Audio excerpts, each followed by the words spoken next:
mieux que moi, est-ce que l'industrie musicale, elle est vendue dans les autres pays? Parce que l'ancienne génération sentait bien par rapport à la nouvelle génération. Vrai ou faux? Cette question, il faut savoir poser la question. Moi, quand quelqu'un me dit l'ancienne génération tournait, c'est vrai, ils ont tourné. Mais l'image de la musique a changé aujourd'hui. Parce qu'actuellement, avant, les gars, ils étaient bien. L'écrit des anciens, c'est super. Ils écrivaient bien des chansons, il y avait vraiment du message. Mais maintenant, là, l'image de la musique a changé. Vous voyez, non? Les jeunes générations comme nous, ou bien en tout cas nos aînés aussi. Vous comprenez? Il y a des bons studios maintenant, des studios balèzes, tout. Vous voyez, non? Donc, actuellement, la musique guinéenne, ça commence à aller. Parce que maintenant, nous voyons nos artistes faire des concerts à Paris. Est-ce que c'est des grands concerts quand même? Bien sûr. C'est pas des cafés-concerts? Je ne peux pas dire que Yanni Alpha a fait un café-concert en Europe. Lui, il a fait. Il a fait, tout le monde a vu. Aujourd'hui, tout le monde, donc c'est vraiment une fierté pour la Guinée. Ouais, non, parce que quand vous rentrez dans le répertoire des artistes guinéens, ceux qui ont fait des concerts à l'étranger, nos anciens, ils se sont beaucoup battus. Ils étaient plus culturels que nous. Et ils donnaient des messages plus que nous.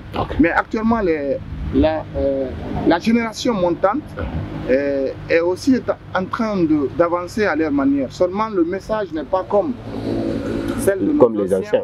Donc, mais quand même, ils sont en train de progresser beaucoup. Parce qu'actuellement, tu vas voir un jeune artiste, dès qu'il commence à faire un truc, il part en France pour des concerts, même s'il est invité dans un concert. Et aujourd'hui, la Guinée aujourd'hui a même un concert en France chaque année que les Guinéens se retrouvent. Donc tout ça là, c'est une façon d'épauler la musique guinéenne. Ouais, non, donc on peut dire que ça, moi selon moi, la culture guinéenne est en train de bien partir. Parce que normalement, quand tu remarques nos anciens, ils avaient toujours des instruments à côté pour travailler.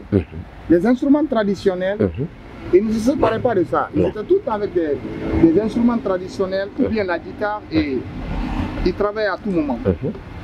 Mais si tu n'as pas les moyens de te faire une guitare, parce qu'il y a un moment qu'on a pris ici, tu pourrais compter les gens même qui jouent la guitare, si ce n'est pas les anciens.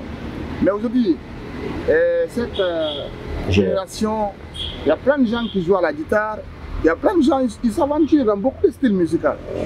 Ouais, non? Sinon, les anciens, quand même, ils sont vraiment forts. Merci. Ouais, non? Merci. Seulement, le problème est que la culture guinéenne, l'État doit vraiment beaucoup s'impliquer aussi. Parce que le plus grand défaut ici, moi j'ai un peu fait l'ISAC. Quelqu'un qui est là, il ne veut pas faire la musique, mais il n'a pas étudié la musique, on l'oriente là-bas directement. Lui, il se dit qu'il est artiste. Il va aller apprendre les instruments ou bien il va aller prendre le vocal. Donc c'est difficile des fois. Sinon, cette génération est en train de vraiment se battre. Aujourd'hui, je ne peux pas faire une année sans entendre que la Guinée n'a pas d'événement en Europe. Il y a toujours une soirée guinéenne là-bas. Et nos artistes, ils voyagent. Donc c'est petit à petit. C'est petit à petit. En tout cas, moi, je les encourage. J'ai un grand respect pour nos anciens aussi. Parce que sans eux, on ne serait pas là aujourd'hui. C'est eux qui nous ont donné la route quand même. Et chapeau à nos anciens aussi qui ont beaucoup battu. Ils se sont beaucoup battus pour vendre la Guinée culturellement. Et ils étaient des champions des numéros 1. Ils ont tourné partout dans le monde.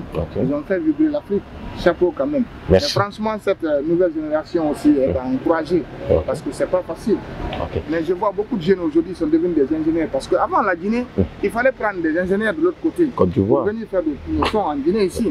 Il fallait aller chercher des ingénieurs dans les pays, nos voisins. Mais aujourd'hui, la jeune génération aujourd'hui est en train de relever le défi. Il y a beaucoup d'ingénieurs ici aujourd'hui, c'est des Guinéens. Et même moi, je suis avec un jeune aussi, c'est un Guinéen. Wambali, c'est lui qui fait mes trucs, qui fait beaucoup de choses pour moi. Donc, c'est vraiment à encourager. Merci. Voilà. Et vous êtes dans votre émission Tour des artistes. On va essayer maintenant de toucher le deuxième point, qui est sur votre projet. Et pourquoi d'abord ce projet? À l'instant T, vous avez déjà le projet, mais vous avez jugé nécessaire d'accompagner les orphelins. Pourquoi?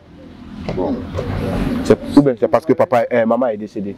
Non, c'est pas parce que j'ai perdu ma maman. Mais moi, je me suis référé par rapport à mon passé. Et je me suis dit de vraiment aider les autres aussi. Bon, j'ai pas assez de moyens, mais la volonté, le peu que j'ai, de partager avec les orphelins aussi. Vous voyez, non? Parce que moi, j'ai passé beaucoup de temps dans le ghetto, je sais comment ça se passe. Aujourd'hui, si toi tu gagnes 10 000 francs, mais en tête qu'il y a des gens qui ne gagnent pas 2 000. Si on ne leur donne pas, ils ne gagnent pas.